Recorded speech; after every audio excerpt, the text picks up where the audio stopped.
Halo, assalamualaikum warahmatullahi wabarakatuh, teman-teman, sahabatku semuanya, petani walet, petani kelapa sawit, dimanapun kalian berada ya. Pada kesempatan sore hari ini saya lagi berada di lahan, teman-teman ya. Di video yang lalu saya pernah membagikan juga cerita tentang kebun kelapa sawit ya teman-teman.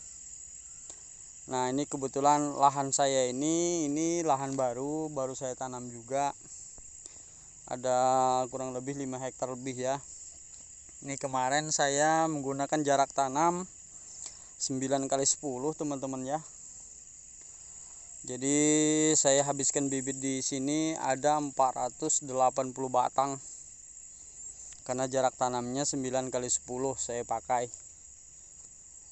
Kalau saya menggunakan jarak tanam 8x9 ini bisa kurang lebih bibit yang harus ditanam di sini kurang lebih 500 lebih ya, hampir 600 batang teman-teman. Jadi saya sengaja menggunakan jarak tanam 9x10. Kenapa? Karena satu, mengurangi kos pembelian bibit kecambah kelapa sawit ya. Yang kedua, saya ingin mencoba merawat dan memaksimalkan tanaman kelapa sawit yang jarak tanamnya 9x10 teman-teman ya. Rata-rata itu tergantung bibit sih sebenarnya, karena bibit ini bermacam-macam jenis. Karena di lahan ini saya menggunakan bibit Simalungun, jadi saya mencoba membuat jarak tanam 9x10. Seberapa maksimal hasil dari kebun ini nantinya ketika ke depan 4 tahun ke depan ya. Saya ingin rawat benar-benar maksimal kebun ini nanti. Saya ingin bandingkan dengan perbandingan jarak tanam 8x9 atau 7x8, karena bibit itu bermacam-macam. Ada yang pelepah pendek, ada yang pelepah panjang ya teman-teman. Nah, kebetulan kalau Simalungun ini dia pelepah panjang ya, pelepah panjang. Pelepahnya itu 5,5 meter ya teman-teman, 5,5 meter. Makanya saya mencoba menggunakan jarak tanam 9x10. Seberapa maksimal hasilnya nanti, makanya ini baru kita lakukan percobaan. Karena kebun-kebun saya yang lain saya ada menggunakan jarak tanam 8x9, 8x7, karena tergantung bibit ya. Jadi ini saya mencoba menggunakan jarak tanam 9x10. Mudah-mudahan hasil kedepannya lebih maksimal ya teman-teman ya, sesuai dengan yang saya harapkan. Ini kebetulan kemarin pembukaan lahan ini kita sistem staking ya, staking. Karena ini awalnya kebun karet, bapak yang nanam.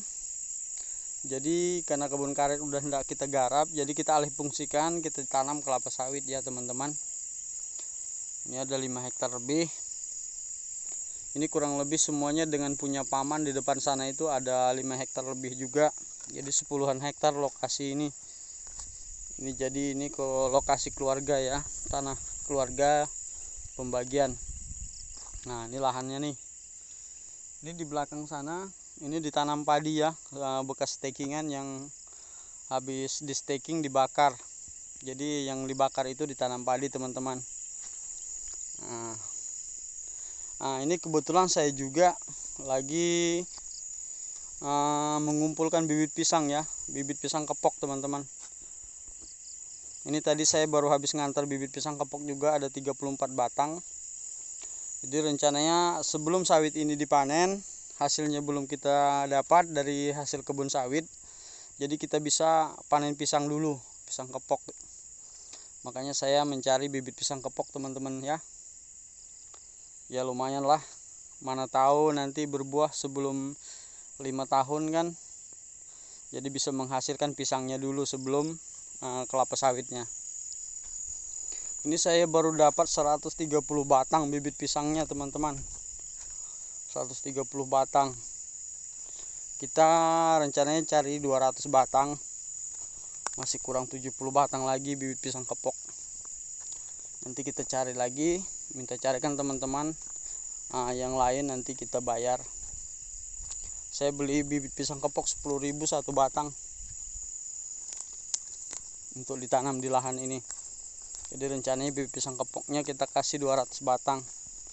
Bibit sawitnya yang kita tanam di sini 480 batang. Ya mudah-mudahan aja hasilnya maksimal ya teman-teman.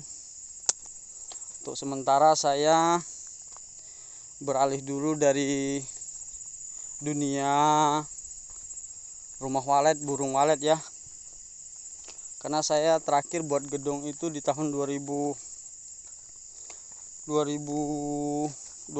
kemarin.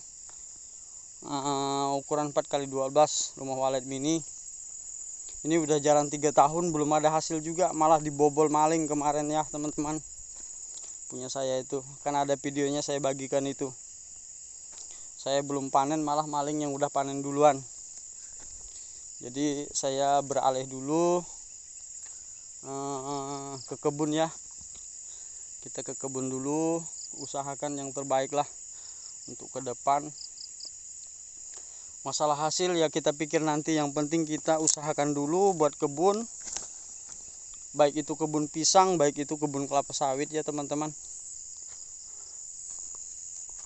Harapan saya teman-teman juga yang punya gedung walet, apalagi yang udah berhasil ya, sisihkanlah sedikit untuk berinvestasi ke kebun kelapa sawit ya teman-teman. Karena untuk sampai saat ini saja harga di tempat saya untuk kebun kelapa sawit itu udah 3.125 per kilo. Bagaimana ketika kita panen dalam per bulan itu 2 kali panen saja? Kalau punya kebun luas bisa dapat 15 ton. 15 ton dikali 3.000 itu lumayan teman-teman hasilnya ya. Itu per bulan. Beda kita dengan gedung walet ya. Kalau gedung walet itu kita panennya per 3 bulan. Itu pun kalau yang udah berisi teman-teman ya gedung waletnya. Kalau yang masih jong, apa yang mau kita panen? Uang yang udah kita habisin untuk bangun gedung itu nggak sedikit teman-teman ya. Itu penantian yang tidak pasti teman-teman ya kalau gedung walet. Kalau menurut saya pahami saat ini ya. Kalau 15 tahun, 20 tahun yang lalu betul, siapapun yang bangun gedung walet pasti akan berhasil. Namun untuk saat ini agak susah teman-teman ya. Kalau saya hitung perbandingannya 70-30%. 70% gagal, 30%-nya berhasil. Itu pun kalau berhasil. Kalau tidak ya selamat tinggal juga jong akhirnya teman-teman ya. Jadi harapan saya kepada teman-teman yang punya gedung walet yang udah berhasil, alangkah lebih baiknya sisihkan hasil dari gedung walet tersebut untuk berinvestasi ke kebun kelapa sawit ya teman-teman. Dicoba, tidak ada salahnya teman-teman ya. Oke teman-teman, mungkin itu saja yang dapat saya bagikan kepada teman-teman pada kesempatan sore hari ini. Wassalamualaikum warahmatullahi wabarakatuh.